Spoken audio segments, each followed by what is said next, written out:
This week's Parsha is Parashas Vayikra. We're beginning a new Sefer, Hashem.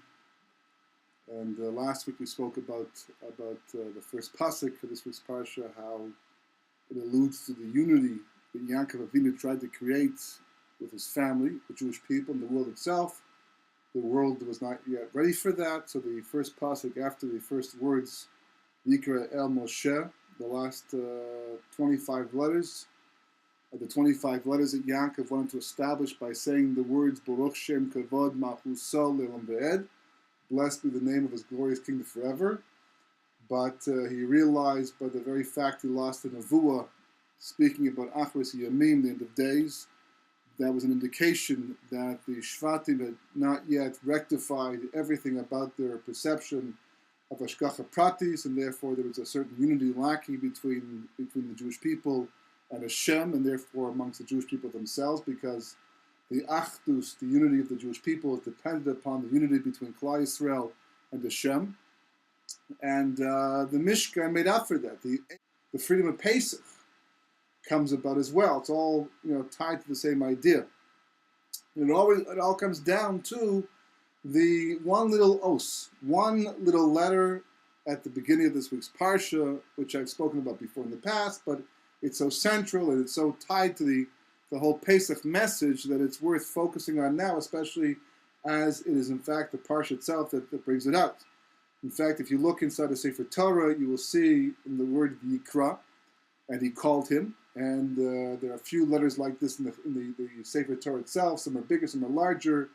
Every time it's done that way, it's not because there was too much ink or a lack of ink, it's because there was some kind of message tied up in this specific nuance of difference in the parsha. So, and Rashi points out what it means.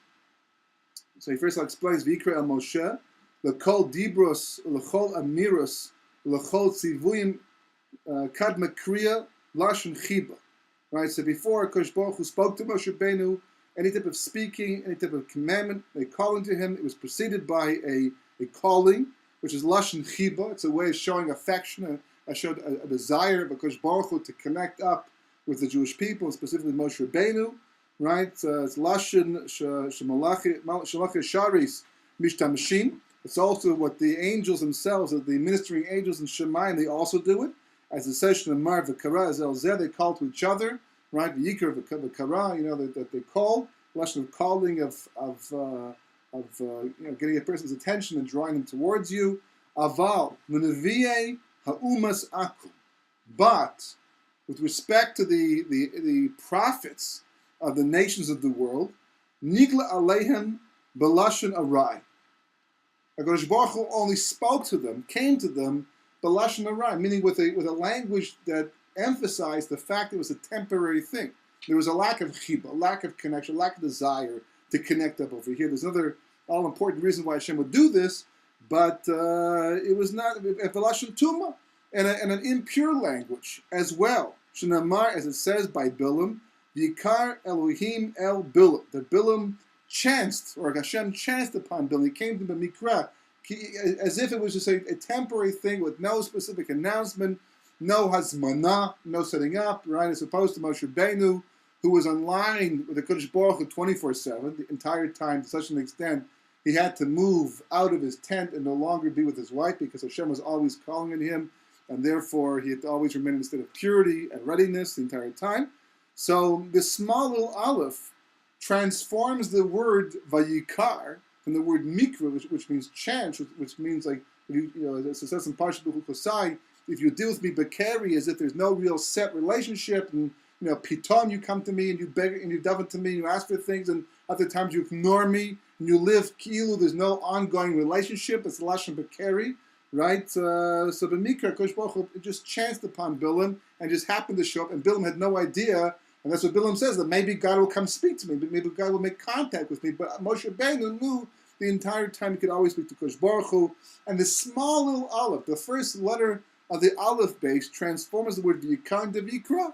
And all of a sudden, it goes from being a chance meeting to actually an ongoing, continuous, close relationship between Hashem and the Jewish people. That's what the aleph symbolizes over here. Mistama, this is the same aleph that we find spoken about in a previous parsha, right? Going back into Parashat Vayikra, where it says at the end of the parsha, right? Moshe Rabbeinu has led a successful attack against Amalek. Amalek traveled 7 nations, 7 countries, across 7 borders to go to war against the Jewish people, a people who he didn't have to fight against because Amalek was not on the mandate of nations to be conquered by the Jewish people when they entered Eretz Canaan.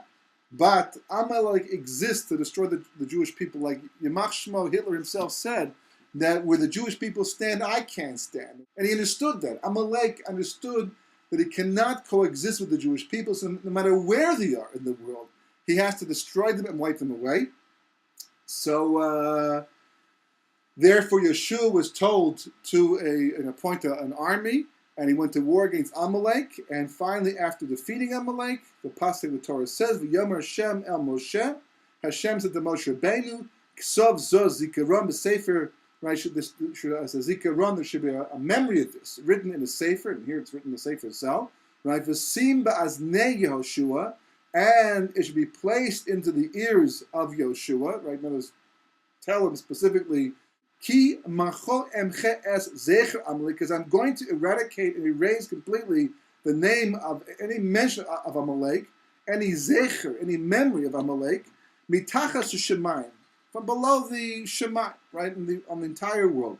V'yiven Moshe mizbech, Moshe Rabbeinu built a mizbech, v'yikra shemo Hashem nisi, and he called it, right, Hashem is my banner.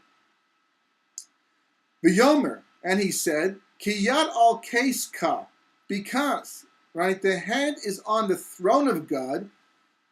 Hashem is taking a shvua, because when you take an oath, you have to hold an object of kedusha, of holiness, to give koyach to the oath that you won't lie, right? So Kodesh Baruch Hu is obviously not going to lie, but he's going to still do it according to the formula of the Torah. So what does Hashem grab if he himself is so holy? So he grabs the kisei kavod, right? You know, kiviyochel, that's what you say.